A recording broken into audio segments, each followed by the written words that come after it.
Somebody bet me $20 that I wouldn't cry at this game. I haven't cried in a very long time, so I think I'll be able to do it. Goodbye, No. little brother. No! Omori did not only make me cry, it initiated a emotional breakthrough in me I didn't even think I was capable of having. A little over a year ago, my father passed, partially by his own hand. I haven't really processed any of it. It wasn't until I played this game that I really understood what grief was. Yes, Omori is about suicide, but it also has more important themes of guilt and grief. The former I'll get into at the end of the video. Throughout the game, you play as this little black and white sketch drawing named Omori. And in the other half of the game, you play as his real-life counterpart, Sunny. Sunny has a good group of friends in the story.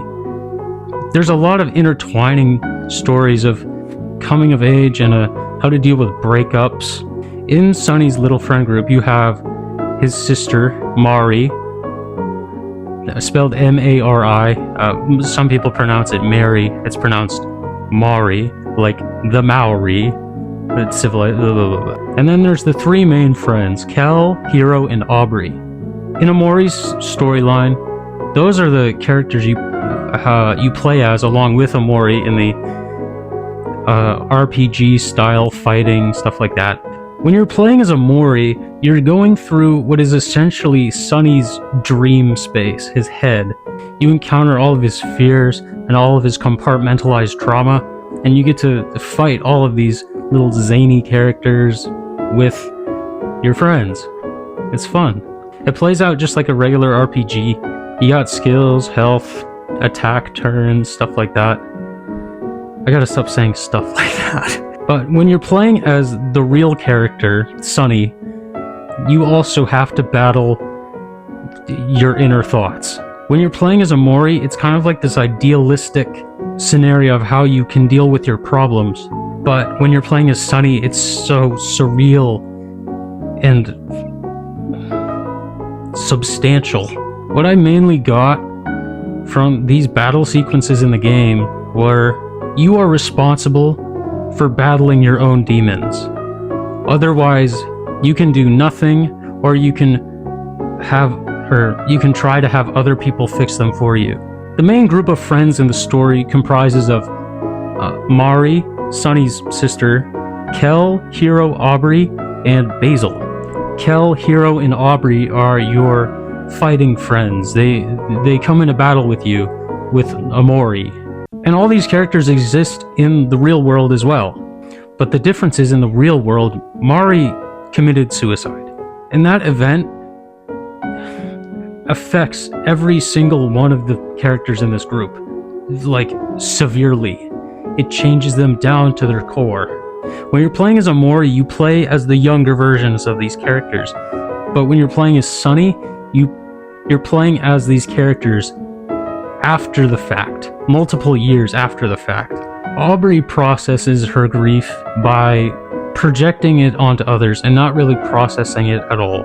During her real story, she becomes extremely bitter and starts bullying the Basil character, like, severely, after she finds out he vandalized old photographs of the friend group when Mari was still alive. What makes the situation so much worse is that in all of these photographs, in all of Sunny's memories, Mari is always smiling and always happy. It really goes to show how well some people are at covering up their emotions. Fuck. Damn. I really hope people don't read into that. The main storyline, where you're playing as Omori, Basil disappears, and you kind of see where he disappears to, but no one really understands where. Just take a look. He kind of just dissipates into this ghost thingy. And for the next 12 hours or so, you go on the quest to find Basil, wherever he may be. And as you're going through this journey, the friends start to forget Basil. It comes out in little things like them not remembering what Basil looks like, and then eventually, nearing the end of the game, they don't even remember that he existed at all. This is actually not too common a thing for people experiencing grief, or who have experienced grief, to start noticing that they can't remember who they lost. The sad thing is you never find Basil, ever. You do find some evidence of him. He tends, or throughout the game, he wears a flower crown. And at the end of the game, after the friends have already forgotten Basil, you find his flower crown. Because they don't remember, they just kind of discard it. It's the worst nightmare for anyone experiencing grief. He lives with his grandmother and her caretaker. His grandma is dying, and she doesn't really play that big of a role in the story.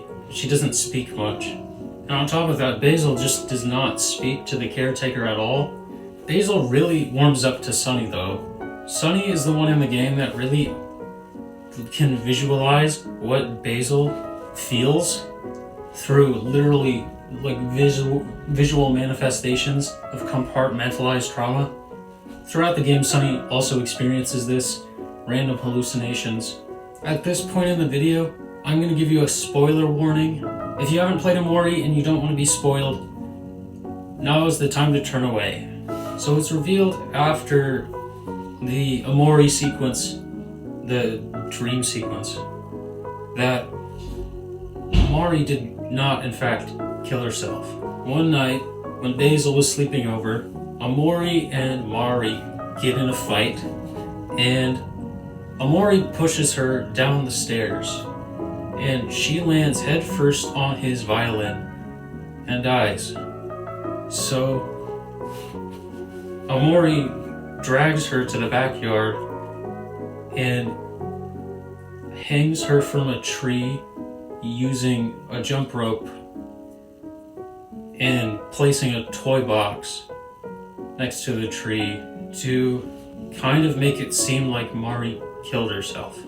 After you learn this, Sunny decides to go check in on Basil. After his grandmother dies, they both try to kill each other. The grief that they both have for Mari is so strong that they are willing to kill each other. And they both hospitalize each other.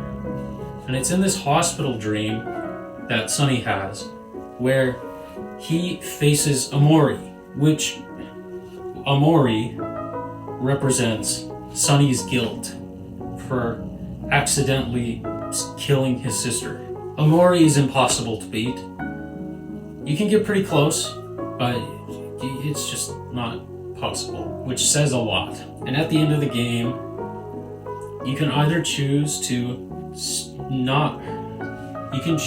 stay ignorant and guilty and go with your friends from the dream space, or you can follow this ghost of Basil that you followed in your head for a while, and you can go and tell your friends.